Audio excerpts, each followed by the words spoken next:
Hi ನಮಸ್ಕಾರ, ನಾನು ನಿಮ್ಮ ರಾಯಲ್ ಹ್ಯಾಕರ್. ಇದು ಜೂನ್ 16ರ ಕರೆಂಟ್ ಅಫೇರ್ಸ್ ವಿಡಿಯೋ ಈಗ ಓಪನ್ ಔಟ್ ಆಗ್ತಾ ಇದೆ. ಇದರಲ್ಲಿ ಒಂದಿಷ್ಟು ಇಂಪಾರ್ಟೆಂಟ್ ಆದ ಟಾಪಿಕ್ಗಳಿವೆ, ಒಂದೊಂದಾಗಿ ನೋಡ್ತಾ ಹೋಗೋಣ ಬನ್ನಿ.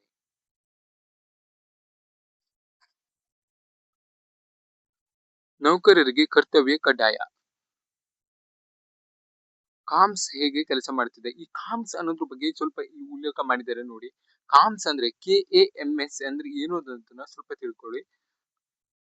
Karnataka attendance management system. ಇದರ ವಿಸ್ತೃತ ರೂಪ ನಿಮ್ಗೆ ಇಂಪಾರ್ಟೆಂಟ್ ಆಗ್ಬೋದು, ಬೇಕು ನೋಡ್ಕೊಳ್ಳಿ. ಯಾವುದೇ ಬಾಹ್ಯ ಖಾಸಗಿ ತಂತ್ರಜ್ಞಾನ ಸಂಸ್ಥೆಗಳ ನೆರವಿಲ್ಲದೆ ಸಂಪೂರ್ಣವಾಗಿ ಸರ್ಕಾರದ ಪರಿಸರ ವ್ಯವಸ್ಥೆಯಲ್ಲೇ ಕರ್ತವ್ಯ ಸಾಫ್ಟ್ವೇರ್ ವಿನ್ಯಾಸಗೊಳಿಸಿ ಅಭಿವೃದ್ಧಿಪಡಿಸಲಾಗಿದೆ.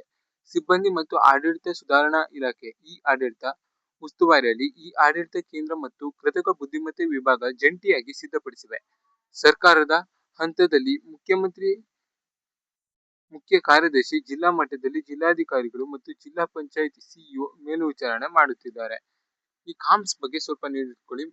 ಯಾವುದೇ ಸರ್ಕಾರಿ ನೌಕರರಿಗೆ ಅಟೆಂಡೆನ್ಸ್ ಅನ್ನೋದು ತುಂಬಾನೇ ಇಂಪಾರ್ಟೆಂಟ್ ಆಗುತ್ತೆ, ಮತ್ತೆ ಅವರು ಮಸ್ಟ್ ಅಂಡ್ ಶುಡ್ ಅದನ್ನ ಫಾಲೋ ಮಾಡಲೇಬೇಕಾಗುತ್ತೆ. ಕಾಮ್ಸ್ ಅನ್ನೋದು ಇದ್ರ ಬಗ್ಗೆ ಹೇಳುತ್ತೆ ಅನ್ನೋದು ಸ್ವಲ್ಪ ನಾಲೆಡ್ಜ್ ನಿಮ್ಗಿರ್ಲಿ. ಹಾಗೆ ನೆಕ್ಸ್ಟ್ ಟಾಪಿಕ್ ಕಡೆ ಹೋಗೋದಾದ್ರೆ, ಮಂಗಳೂರಿಗೆ ಹೈಕೋರ್ಟ್ ಪೀಠ. ಈಗಾಗಲೇ ಮಂಗಳೂರಿಗೆ ಹೈಕೋರ್ಟ್ ಪೀಠವನ್ನ ತರಬೇಕು ಅನ್ನೋದು, ಸಂಚಾರಿ ಹೈಕೋರ್ಟ್ ಪೀಠವನ್ನ ತರಬೇಕು ಅನ್ನೋದು ತುಂಬಾನೇ ಸುದ್ದಿಯಲ್ಲಿರುವಂತಹ ವಿಷಯ. ಅದ್ರ ಬಗ್ಗೆ ಇಲ್ಲಿ ಒಂದಿಷ್ಟು ಡೀಟೇಲ್ಸ್ ಅನ್ನು ಕೊಟ್ಟಿದ್ದಾರೆ. ನಿಮ್ಗೆ ಇಂಟ್ರೆಸ್ಟ್ ಇದ್ದವರು ಇದನ್ನ ಓದ್ಕೊಳ್ಬಹುದು. ಮಂಗಳೂರಿನಲ್ಲಿ ತರಬೇಕು, ಇಲ್ಲ ಶಿವಮೊಗ್ಗದಲ್ಲಿ ತರಬೇಕು, ದಾವಣಗೆರೆಯಲ್ಲಿ ತರಬೇಕು ಅನ್ನೋದನ್ನ ಇನ್ನು ಚರ್ಚೆ ನಡೀತಾನೆ ಇದೆ. ಎಲ್ಲಿ ಬರುತ್ತೆ ಅನ್ನೋದನ್ನ ನೆಕ್ಸ್ಟ್ ನೋಡೋಣ.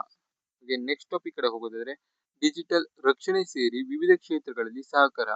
ಸ್ಲೋವೇಕಿಯಾ 11 ಒಪ್ಪಂದಕ್ಕೆ ಸಹಿ. ಪ್ರಧಾನಿ ನರೇಂದ್ರ ಮೋದಿ ಹಾಗೂ ಸ್ಲೋವೇಕಿಯಾ ಪ್ರಧಾನಿ ರಾಬರ್ಟ್ ಫಿಕೋ ಅವರು ದ್ವಿಪಕ್ಷೀಯ ಮಾತುಕತೆ ನಡೆಸಿದ್ದು, ವಲಸೆ, ಡಿಜಿಟಲ್ ತಂತ್ರಜ್ಞಾನ ಹಾಗೂ ರಕ್ಷಣಾ ಕ್ಷೇತ್ರ ಸೇರಿದಂತೆ ಒಟ್ಟು 11 ಒಪ್ಪಂದಗಳಿಗೆ ಸೋಮವಾರ ಸಹಿ ಹಾಕಿದ್ದಾರೆ. ಪ್ರಧಾನಿ ಮೋದಿ ಅವರು ಈಗಾಗಲೇ ಒಂದಿಷ್ಟು ದೇಶಗಳಿಗೆ ಭೇಟಿ ನೀಡಿ ಒಂದಿಷ್ಟು ಒಪ್ಪಂದಗಳಿಗೆ ಸಹಿಯನ್ನು ಹಾಕಿದ್ದಾರೆ. ನಾನು ಪ್ರತಿಯೊಂದು ವಿಡಿಯೋದಲ್ಲಿ ಒಂದೊಂದು ಒಪ್ಪಂದದ ಬಗ್ಗೆ ತಿಳಿಸ್ಕೊಡ್ತಾ ಬಂದಿದ್ದೇನೆ. ಅದ್ರ ಬಗ್ಗೆ ಆದಷ್ಟು ನೋಡಿಟ್ಕೊಳ್ಳಿ, ಇದು ಇಂಪಾರ್ಟೆಂಟ್ ಆಗ್ಬೋದು ನಿಮ್ಗೆ. ಹಾಗೆ ನೆಕ್ಸ್ಟ್ ಟಾಪಿಕ್ ಕಡೆ ಹೋಗೋದಾದ್ರೆ, ಇರಾನ್ ಜೊತೆ ಶಾಂತಿ ಒಪ್ಪಂದಕ್ಕೆ ಶುಕ್ರವಾರ ಸಹಿ. ಇದಂತೂ ಈಗ ಜಾಗತಿಕ ಮಟ್ಟದಲ್ಲಿ ತುಂಬಾನೇ ಸುದ್ದಿಯಲ್ಲಿ ಇರುವ ವಿಷಯ. ಇರಾನ್ ವಿರುದ್ಧದ 107 ದಿನಗಳ ಯುದ್ಧ ಕೊನೆಗೊಳಿಸುವ ಶಾಂತಿ ಒಪ್ಪಂದದ ಅಂಶಗಳನ್ನು ಅಂತಿಮಗೊಳಿಸಲಾಗಿದೆ ಎಂದು ಅಮೆರಿಕದ ಅಧ್ಯಕ್ಷ ಡೊನಾಲ್ಡ್ ಟ್ರಂಪ್ ಘೋಷಿಸಿದ್ದಾರೆ. ಇದಂತೂ ನಿಮ್ಗೆ ತುಂಬಾನೇ ಇಂಪಾರ್ಟೆಂಟ್ ಆದ ವಿಷಯ, ನೋಡಿಟ್ಕೊಳ್ಳಿ, ಬೇಕಾಗಬಹುದು. ಇದಿಷ್ಟು ಇವತ್ತಿನ ಇಂಪಾರ್ಟೆಂಟ್ ಆದ ಟಾಪಿಕ್ ಗಳಾಗಿದ್ದು, ಆದಷ್ಟು ನಿಮ್ಮ ಫ್ರೆಂಡ್ಸ್ ಗಳಿಗೆ ವಿಡಿಯೋವನ್ನು ಶೇರ್ ಮಾಡಿ. ವಿಡಿಯೋ ನೋಡೋದಕ್ಕೆ ಆಗಿಲ್ಲ ಅಂದ್ರೆ PDF ನ ಕಮೆಂಟ್ ಬಾಕ್ಸ್ ನಲ್ಲಿ ಪಿನ್ ಮಾಡಿರ್ತೇನೆ.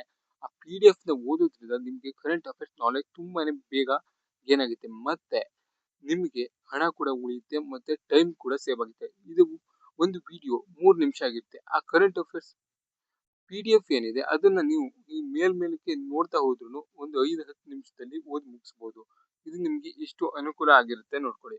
ನೀವು ಡೈಲಿ ಪೇಪರ್ ಅನ್ನ ತಗೊಳ್ಕೊಳ್ಳೋದು ಉಳಿಯುತ್ತೆ, ಹಾಗೆ ಟೈಮ್ ಕೂಡ ಸೇವ್ ಆಗುತ್ತೆ. ಆದಷ್ಟು ಫ್ರೆಂಡ್ಸ್ ಗಳಿಗೆ ಶೇರ್ ಮಾಡಿ. ಮತ್ತೆ ಮುಂದಿನ ವಿಡಿಯೋದಲ್ಲಿ ಸಿಗೋಣ. ಅಲ್ಲಿವರೆಗೂ ಟೇಕ್ ಕೇರ್, ಬಾಯ್ ಬಾಯ್.